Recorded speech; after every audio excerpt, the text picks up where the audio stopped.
Selamat pagi rekan-rekan semuanya. Selamat pagi. Terima kasih atas kehadirannya dalam rapat evaluasi dan penetapan strategi proyek Orbite. Hari ini, Kamis 12 September 2026, kita akan mengambil keputusan krusial terkait strategi go to market. Sebelum diskusi dimulai, izinkan saya untuk membacakan agenda utama kita pada rapat kali ini. Yang pertama yaitu sinkronisasi margin keuntungan dengan ekspektasi investor. Yang kedua yaitu mitigasi risiko operasional pada lini produksi. Dan yang ketiga yaitu finalisasi spesifikasi produk. Selanjutnya, arahan akan disampaikan langsung oleh Ibu Direktur, Ibu Syahrina. Waktu dan tempat dipersilakan. Terima kasih Saskia. Rekan-rekan sekalian, produk Orbite ini adalah pertaruhan kita di segmen healthy snack. Namun, setelah saya membaca laporan awal dari tiap departemen, terlihat ada ketidaksinkronan antara konsep produk, biaya produksi, dan strategi pemasaran. Saya ingin rapat ini menghasilkan solusi yang realistis, bukan sekedar konsep ideal.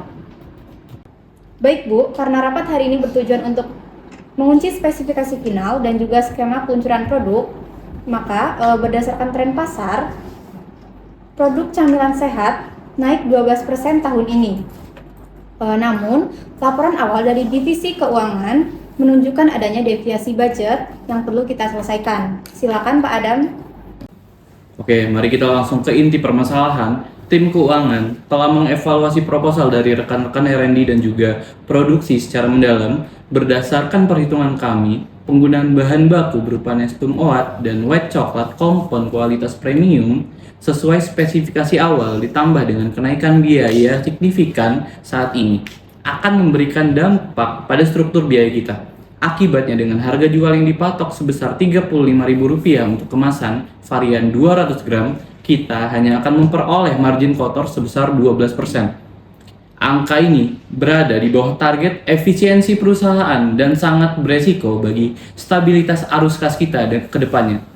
Oleh karena itu, demi menjaga keberlanjutan proyek ini, kami dari tim keuangan menyarankan agar kita duduk bersama kembali untuk mencari jalan keluar baik melalui inisiatif, efisiensi biaya, peninjauan ulang spesifikasi, maupun evaluasi strategi penetapan harga yang lebih realistis. Margin 12%, angka itu terlalu kecil untuk sebuah produk baru.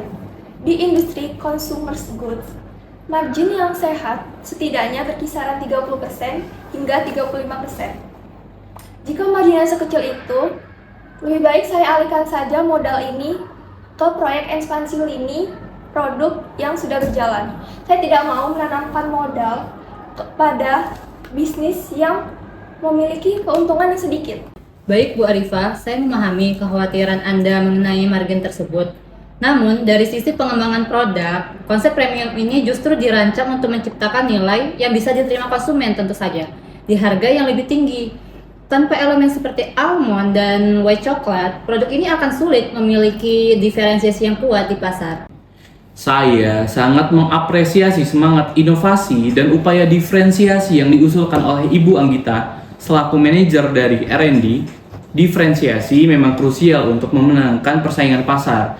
Namun, kita juga harus berpihak pada realitas finansial perusahaan kita. Strategi seunggul apapun akan menjadi bumerang untuk perusahaan kita sendiri jika tidak ada didukung oleh model bisnis yang menguntungkan. Dan pada akhirnya, keberlanjutan perusahaan adalah prioritas utama dan kita tidak bisa mengorbankan kesehatan finansial kita hanya demi keunggulan produk, Ibu Anggita, yang tidak menghasilkan margin yang berkelanjutan.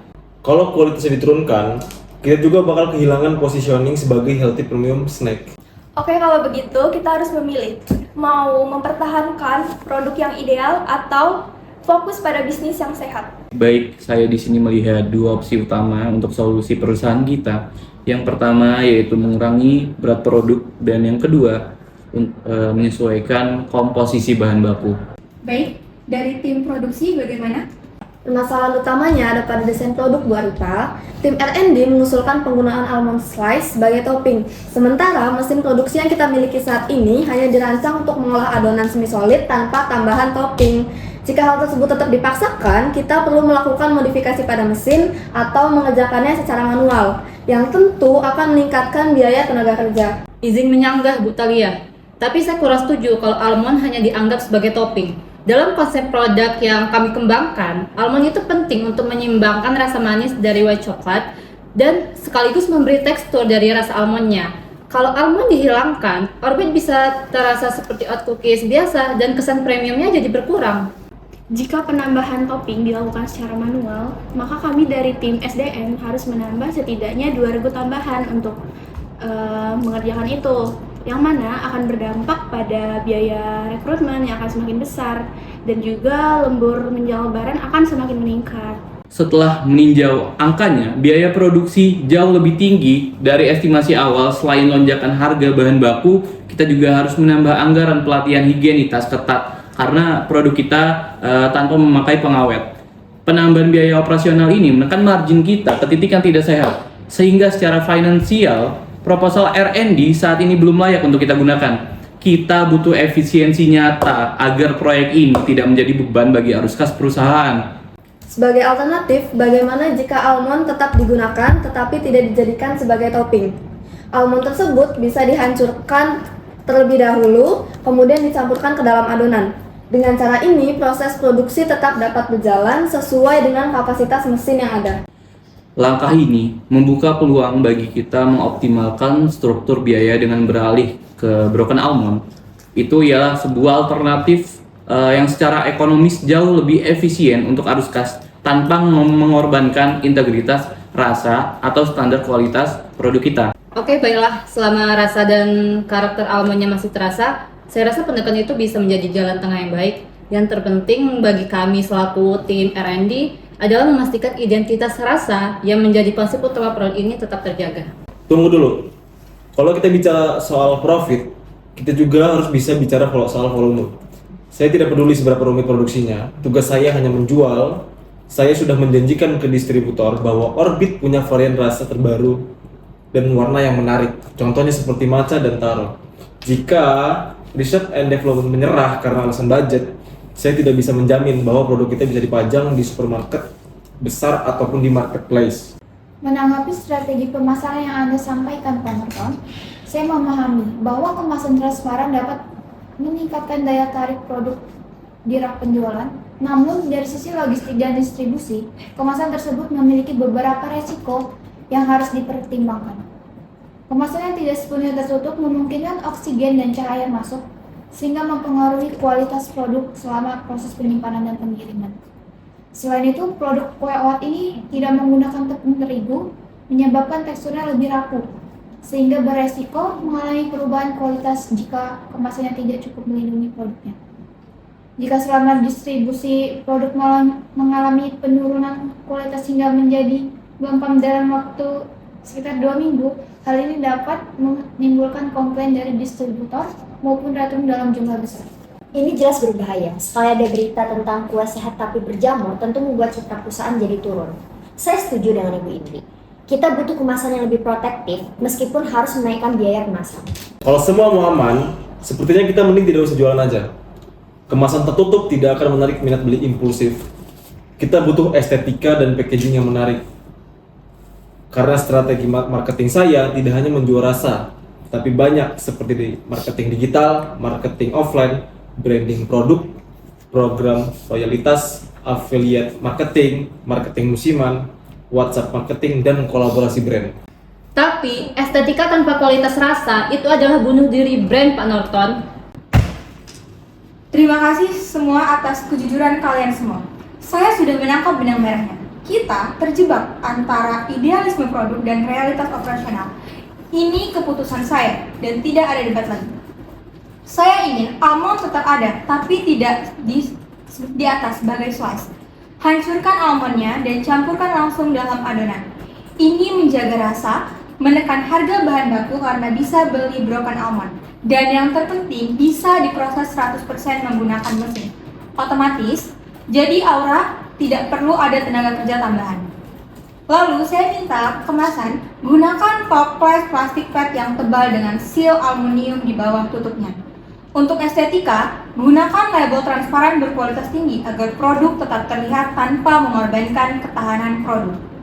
Indri, pastikan ada silika gel standar pangan di dalamnya.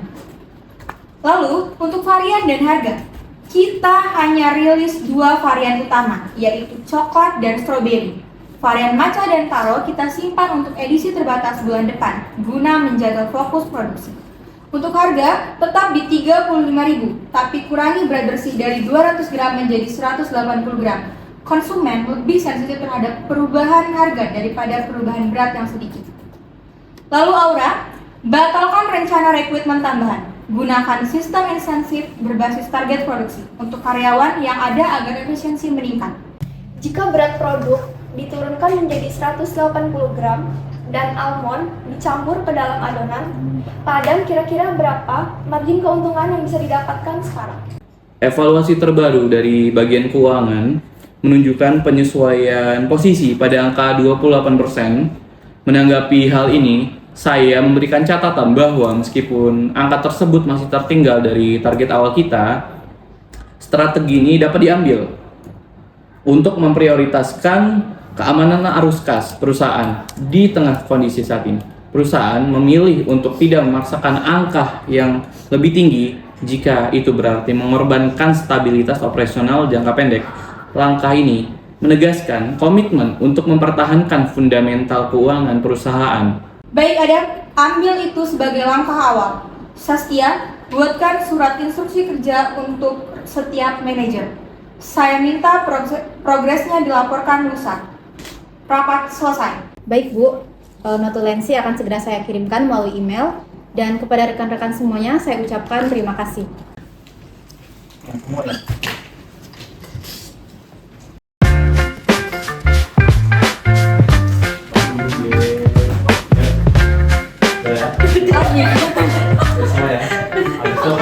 Dari offline branding produk ke program. Wah. Oh iya. Koleksi brand.